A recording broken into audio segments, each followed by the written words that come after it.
here in Chapelizod, the people are worried. 150 years ago, the novelist Sheridan Le Fanu described the village as one of the gayest and prettiest outside Dublin. But now things are different. The residents fear that it's fast becoming a ghost town. In the past 2 years, 41 families have left, and it looks as if more are about to go. The residents complain of underdevelopment, lack of housing, and bad roads. And they want a place in the sun, as they say, right here in their own Chapelizod.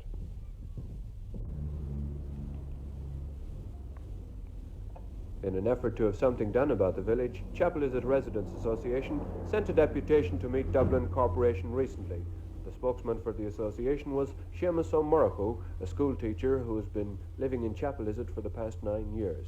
He pointed out to me some of the grievances which the residents have.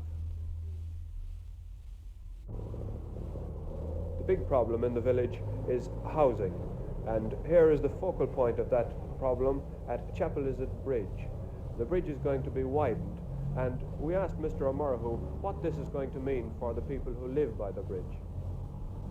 Well, in the Corporation Town Planning Act, the widening of this bridge is going to mean the demolition of all the houses stretching from the bridge to about 300 yards further up the road. The houses are to be, there are houses to be built on further back on the banks of the Liffey. Now, are these people going to be rehoused in some other part of the city before the new houses are to be built on the river bank? Most of them wish to stay in the village, and it is our desire that they be housed before the houses be demolished.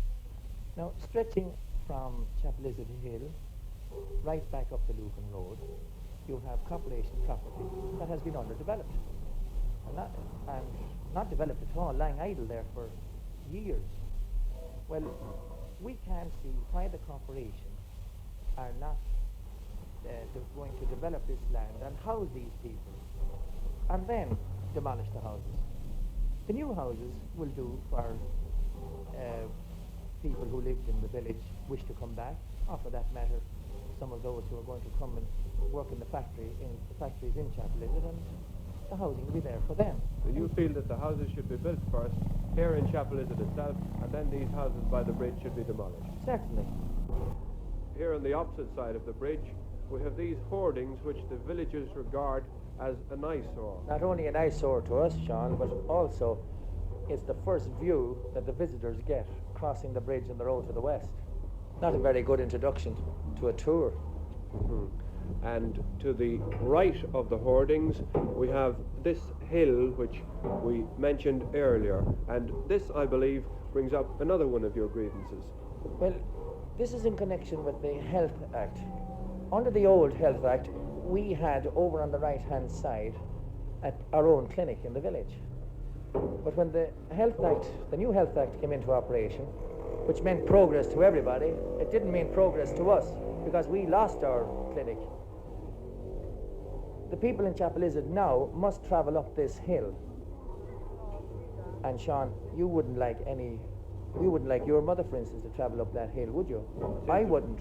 Seems a pretty steep hill, all right. Well, so steep that actually from a standing start it takes a car all its trouble to make the top.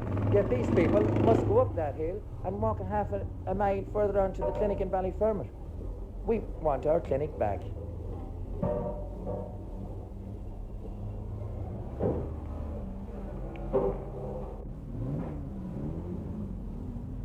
Quite a change indeed from the days when the villagers had the clinic right here at the bottom of the hill. Another one of your problems is the condition of the roads, I believe. Well, the surfaces of the roads are very bad. This particular one here is the worst example we have. But as you can see, full of potholes, no proper surface at all, and actually no lighting. But due to representations made by the association through the corporation, we now find that the corporation has voted something over £500 for the resurfacing and relighting of this street. But then we have other surfaces, particularly right across the bridge. due to the spiking of that bridge in 1920 by the British, and due to the fact that the old tram lines are still underneath the top surface, the road has never knitted properly, with the result that after heavy rain we find that the bridge has 5 or 6 potholes, dangerous ones to cars. But then our old favourite, the horse, arrives with a few shovelfuls of pebble stones. The potholes are dutifully filled in. The horse, actually himself, he knows where to stop now. He knows them by heart. He knows them so well that he knows where to stop to fill. No trouble at all to him, Sean. What of the corporation to say to all this?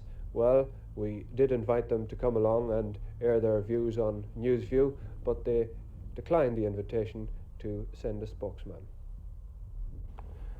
But there is a certain air of hope in the village. 7 factory buildings have gone up in the local stadium, and the residents only hope that they meet with more success than the ventures that went before them.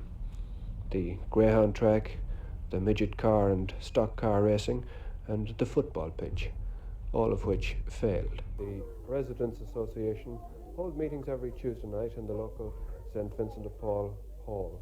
They have held their meetings since the beginning of last May, and the people in the town feel that they owe quite a lot to the chairman, Vincent O'Reilly, the secretary, Andrew Dardis, treasurer, Thomas O'Neill, and the vice chairman, Patrick O'Reilly, and committee members, Joseph Noonan, Charles Rochford, and Séamus Ó Murchú. What does the future hold for Chapelizod? Well, that is very hard to say, and nobody knows. But we do know that these men you've just seen are going to play a big part in that future.